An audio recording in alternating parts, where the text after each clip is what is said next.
दोस्तों इस दुनिया में हर माता पिता अपने बेटा या बेटी को सबसे ज़्यादा प्यार करते हैं। मगर दोस्तों आज की इस कहानी में एक लड़की की माताजी होती हैं, उनका शादी से पहले एक व्यक्ति के साथ प्रेम प्रसंग चल रहा होता है। दोस्तों शादी होने के पश्चात भी उनका उस व्यक्ति के साथ प्रेम प्रसंग जारी रहता है। मगर दोस्तों उनके जो पति होते हैं उनको उनके प्रेम प्रसंग के बारे में पता नहीं चलता है। दोस्तों इसी बीच जैसे ही जो उनका प्रेमी होता है वो घर पर उनसे मिलने के लिए आता है, जो उनका बेटा होता है जिसकी आयु लगभग 13 या 12 साल के लगभग में होती है, उसको पता चल जाता है। दोस्तों वो उनके प्रेम प्रसंग का विरोध करता है। दोस्तों विरोध करने पर जो लड़की की माता होती है वो उसकी हत्या कर देती है। हेलो नमस्कार साथियों, मैं केशव सैनी आपके सामने एक नई स्टोरी लेकर आया हूँ। दोस्तों आज की जो कहानी है वो है रीवा की। मध्य प्रदेश में एक ज़िला पड़ता है रीवा, और उस ज़िले में एक थाना पड़ता है पनवार, और उस थाना क्षेत्र में एक गांव पड़ता है नष्टी गवा। उस गांव का रहने वाला एक व्यक्ति होता है, जिस व्यक्ति का नाम होता है राम बाबू। राम बाबू की पत्नी का नाम नीतू उर्फ रीना होता है। दोस्तों उनकी आयु लगभग 35 या 37 साल के लगभग में होती है। दोस्तों जो रीना या कह सकते हैं नीतू एक ज़िला पड़ता है रीवा, और उस ज़िले में एक थाना पड़ता है सेमरिया, उस थाना क्षेत्र के रहने वाली होती हैं। दोस्तों उनकी जो राम बाबू होते हैं उनके साथ शादी होती है। शादी होने के पश्चात उनके बच्चे होते हैं। दोस्तों जो नीतू होती हैं या कह सकते हैं रीना का शादी से पहले एक व्यक्ति के साथ प्रेम प्रसंग चल रहा होता है। दोस्तों वह व्यक्ति एक ज़िला पड़ता है रीवा, और उस ज़िले में एक थाना पड़ता है सेमरिया। दोस्तों जिस थाने की वो लड़की होती है जिसका नाम होता है नीतू, उस थाना क्षेत्र का ही रहने वाला एक व्यक्ति होता है। उस व्यक्ति का नाम होता है जाहिर अली। दोस्तों उनके जो पिताजी होते हैं उनके पिताजी का नाम होता है रहीम अली। उस व्यक्ति के साथ प्रेम प्रसंग शुरू हो जाता है। दोस्तों जो नीतू होती हैं उनका प्रेम प्रसंग कैसे शुरू होता है मैं आपको बताता हूँ। दोस्तों जो नीतू होती हैं वो एक दिन एक बस में जा रही होती हैं। दोस्तों उस बस में जो कंडक्टर होता है वो जिसका नाम होता है जाहिद अली। दोस्तों वो कंडक्टर होता है, और उस कंडक्टर से उनकी वहाँ पर मुलाकात होती है या कह सकते हैं जान पहचान होती है। वो वहीं पर जैसे भी है वो फ़ोन नंबर देती हैं, या किसी तरह से उनका जो प्रेम प्रसंग है वो यहीं से शुरू हो जाता है। दोस्तों शुरू होने के पश्चात इनका जो प्रेम प्रसंग है वो उनकी शादी हो जाती है। जो नीतू होती है नीतू की शादी हो जाती है। शादी होने के पश्चात भी उनका जो प्रेम प्रसंग है वो जारी रहता है। दोस्तों शादी होने के पश्चात उनके बच्चे होते हैं। इसके पश्चात उनके जो पति हैं, घर की जो स्थिति है वो ऐसी हो जाती है कि पैसों की ज़रूरत होती है। दोस्तों पैसों की ज़रूरत होने के कारण उनके जो पति होते हैं वो बाहर कमाने के लिए चले जाते हैं। दोस्तों वो सतना में कमाने के लिए जाते हैं। वहाँ पर रहकर जो भी पैसे कमाते थे उनसे अपने घर का जो खाना खर्चा होता है उसको चलाया करते थे। दोस्तों घर पर जो उनकी पत्नी होती हैं, पत्नी और उनका एक 13 साल का बेटा होता है जिसका नाम होता है आदित्य, वो रहा करता था। दोस्तों जो आदित्य होता है वो कक्षा 8 में पढ़ा करता था।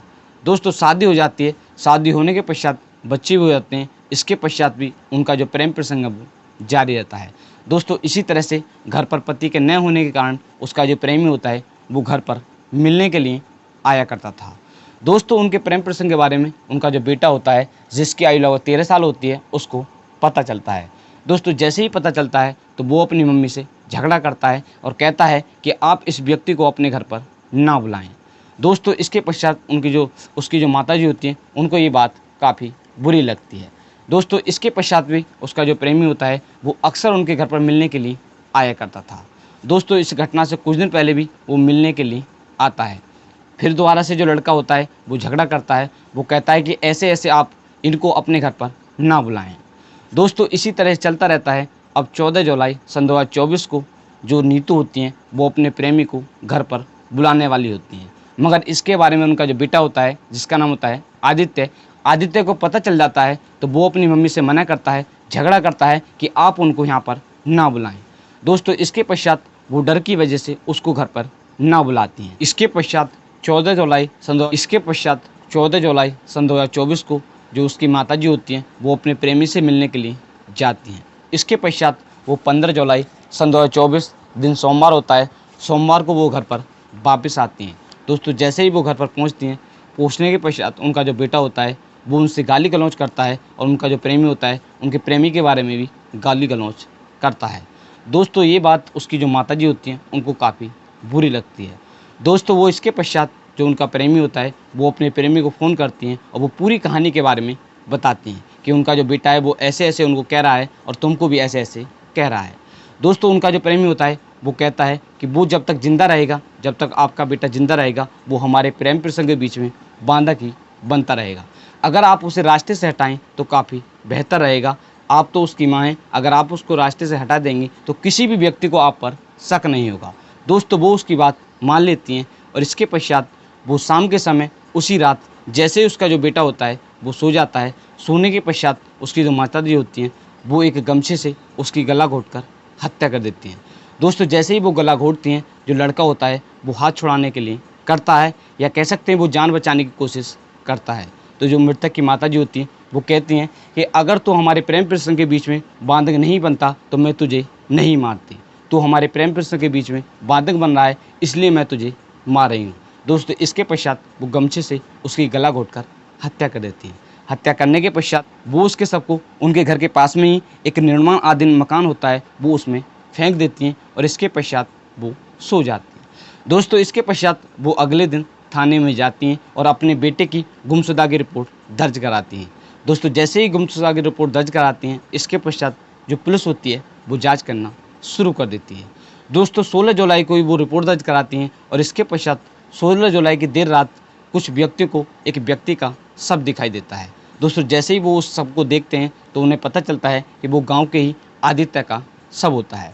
दोस्तों वो इसके बारे में एक थाना पड़ता है पनवार, उस थाने की पुलिस को सूचना देते हैं। दोस्तों सूचना मिलने के पश्चात जो पुलिस होती है वो वहाँ पर पहुँच जाती है। पहुँचने के पश्चात जो वो शव होता है उस शव को बरामद कर लेते हैं। बरामद करने के पश्चात शव को पोस्टमार्टम के लिए भेज देते हैं। इसके पश्चात जो पुलिस होती है, जो मृतक की माताजी होती हैं, उनसे पूछताछ करती है। दोस्तों पूछताछ के दौरान जो मृतक की माता होती हैं वो अपने जेठ जिताने पर हत्या करने का आरोप लगाती हैं। दोस्तों जो पुलिस होती है वो रिपोर्ट दर्ज कर लेती है। इसके पश्चात वो जांच करना शुरू कर देती है। इसके पश्चात जो पुलिस होती है वो जांच करना शुरू कर देती है। दोस्तों पुलिस को जांच के दौरान जो मृतक की माताजी होती हैं उन पर कुछ शक होता है। शक होने के पश्चात जो पुलिस होती है वो उनसे पूछताछ करती हैं। दोस्तों पूछताछ के दौरान जो मृतक की माता होती हैं वो पहले कुछ और बात बताती हैं, फिर बाद में कुछ और बात बताती हैं, या कह सकते हैं हम कि वो बार बार जो बयान है वो चेंज करती हैं। दोस्तों इसके पश्चात जो पुलिस होती है वो अड़ोस पड़ोस के जो लोग होते हैं उनसे पूछताछ करती है। पूछताछ के दौरान पता चलता है कि मृतक की जो माताजी होती हैं उनका एक व्यक्ति के साथ प्रेम प्रसंग चल रहा होता है। दोस्तों जैसे ही उनको प्रेम प्रसंग के बारे में पता चलता है, जो पुलिस होती है जो उसका प्रेमी होता है उसको भी गिरफ्तार कर लेती है। गिरफ्तार करने के पश्चात जो पुलिस होती है वो अब दोनों से पूछताछ करती है। दोस्तों पूछताछ के दौरान दोनों बार बार मना करते हैं कि हमने ऐसे ऐसे, हमको इसके बारे में कुछ भी नहीं पता है। दोस्तों इधर जो पोस्टमार्टम की रिपोर्ट है वो आ जाती है, उसमें पता चलता है कि जो वो लड़का होता है उस लड़के की गला घोंटकर हत्या की है। दोस्तों जो पुलिस होती है, पुलिस शक के आधार पर उन दोनों पर अच्छी तरह से जो पुलिस होती है वो उनसे पूछताछ करती है। पूछताछ के दौरान वो दोनों जुर्म कबूल कर लेते हैं और पूरी कहानी के बारे में बताते हैं। एएसपी विवेक लाल सिंह ने बताया कि पुलिस ने शुक्रवार 19 जुलाई दिन शुक्रवार को इस केस का खुलासा कर दिया है। पुलिस ने जो मृतक की माताजी होती हैं जिसका नाम होता है नीतू और उनका जो प्रेमी होता है जिसका नाम होता है जारे अली, दोनों को गिरफ्तार कर लिया है। गिरफ्तार करने के पश्चात इन दोनों को जल्दी से जल्दी जेल भेज दिया जाएगा और इनके साथ सख्त से सख्त कार्रवाई की जाएगी। दोस्तों आज की इस कहानी को सुनाने का उद्देश्य है आपको परेशान करना नहीं है, सिर्फ आपको जागरूक करना है कि आज हमारे समाज में जो लोग हैं वो किस तरह की हरकत कर रहे हैं। दोस्तों आज की इस कहानी में आपने सुना ही होगा। दोस्तों हर एक कहानी को सुनाने का उद्देश्य हमारा आपको परेशान करना नहीं, सिर्फ आपको जागरूक करना रहता है कि आप भी इस तरह का कोई भी कदम ना उठाएं। दोस्तों अगर आप हमारे यूट्यूब चैनल पर पहली बार आए हो तो चैनल को अवश्य सब्सक्राइब करें, वीडियो को लाइक करें और शेयर करें। दोस्तों आज की जो कहानी है जो मैंने आपको पढ़कर सुनाई, इस कहानी को मैंने पढ़कर तैयार किया था दैनिक भास्कर न्यूज़, नई दुनिया न्यूज़ और Virat वंशुधार news, Amar Ujala news, NDTV news और हरित प्रभा न्यूज़, इन सभी न्यूज़ से पढ़कर इस कहानी को तैयार किया था, जिसका लिंक आपको वीडियो के डिस्क्रिप्शन में मिल जाएगा। दोस्तों आप सब लोग मस्त रहें, स्वस्थ रहें, मिलते हैं आपको नेक्स्ट कहानी के साथ। दोस्तों आप कहां से हमारी वीडियो को देख रहे हैं आप कमेंट बॉक्स में बताएं।